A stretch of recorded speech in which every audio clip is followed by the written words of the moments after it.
नमस्कार। अभी वैसे राहुल ने बड़ा वर्णन किया 5 साल पहले मैं जब आया था, और शायद उस समिट की तारीख या घटना आपके ग्रुप को तो याद रहना बहुत स्वाभाविक है,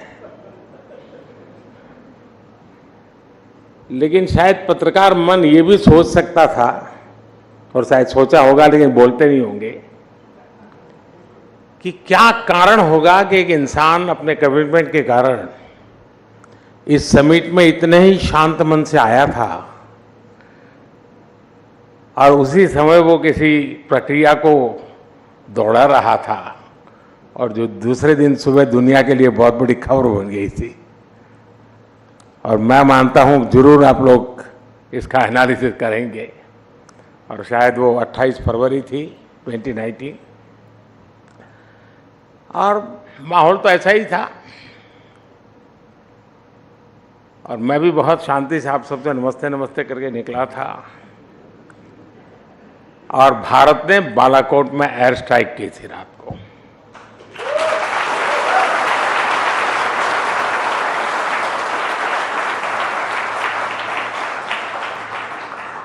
और वो एक दिन था और एक दिन आज है।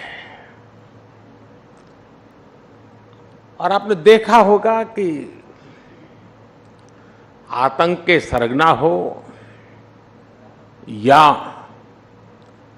विकास और शांति की चाहत रखने वाले देश हो, सब ने राइजिंग भारत अनुभव किया है।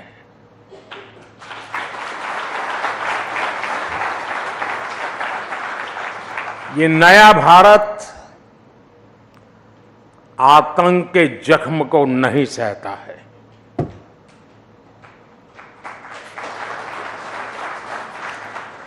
बल्कि आतंक के जख्म देने वालों को पूरी ताकत से सबक भी सिखाता है।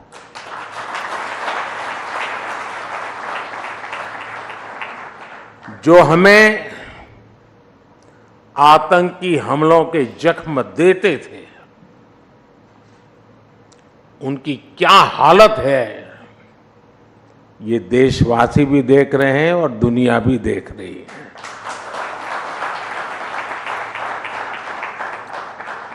एक सुरक्षित राष्ट्र ही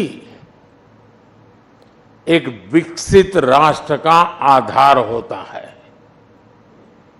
और आज यही भारत की पहचान है, और यही राइजिंग भारत है।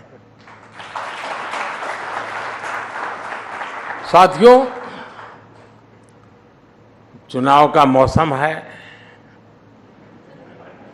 चुनाव की सरगर्मी बिल्कुल सर पर है। तारीखों का ऐलान भी हो चुका है। आपकी समिट में भी कई लोगों ने अपने विचार रखे हैं।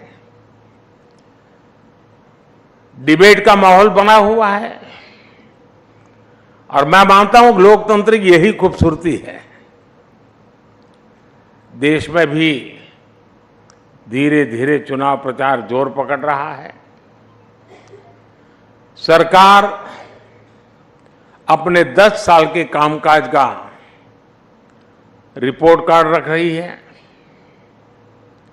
हम अगले 25 साल का रोड मैप बना रहे हैं, और अपने तीसरे टर्म के पहले 100 दिन का प्लान भी बना रहे हैं।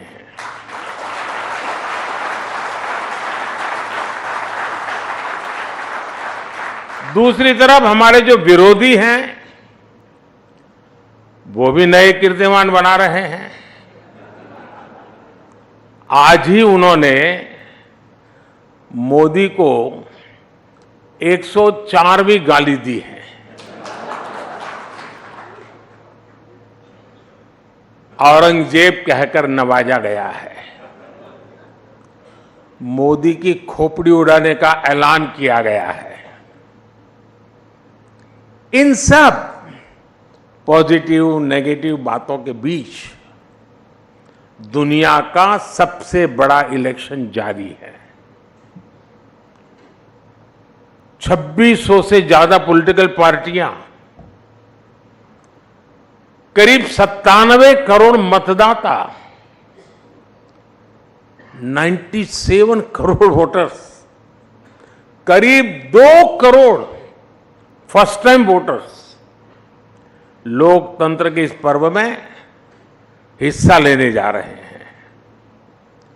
मदर ऑफ डेमोक्रेसी के तौर पर ये हर भारतीय के लिए, यहां इस हॉल में बैठे प्रत्येक व्यक्ति के लिए और आपके टीवी के दर्शकों के लिए भी उतनी ही गर्व की बात है।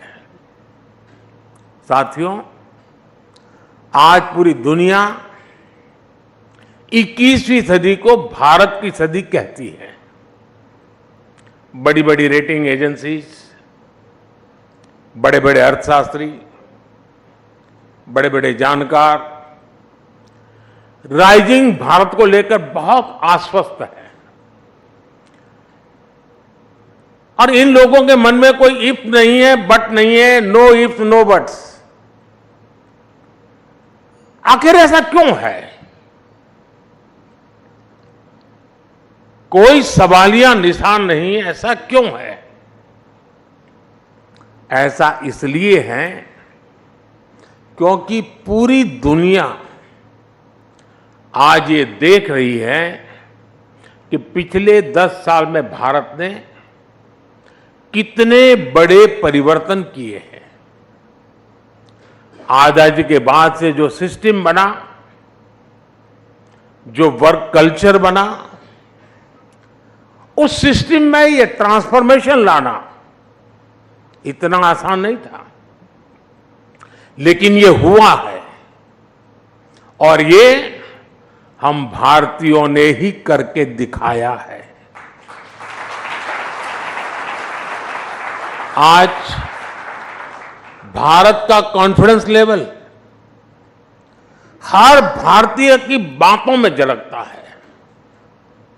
आज हम विकसित भारत की बात कर रहे हैं, आज हम आत्मनिर्भर भारत की बात कर रहे हैं। और लोग चाहे विपक्ष में हो, देश के भीतर हो या देश के बाहर हो, सब भारत की उपलब्धियां देख रहे हैं। सिर्फ 10 साल में 25 करोड़ लोगों का गरीबी से बाहर निकलना, क्या ये ऐसे ही हो गया होगा क्या? सिर्फ 10 साल में भारत का 11वें नंबर से 5वें नंबर की इकोनॉमी बन जाना, क्या ऐसे ही हुआ होगा क्या?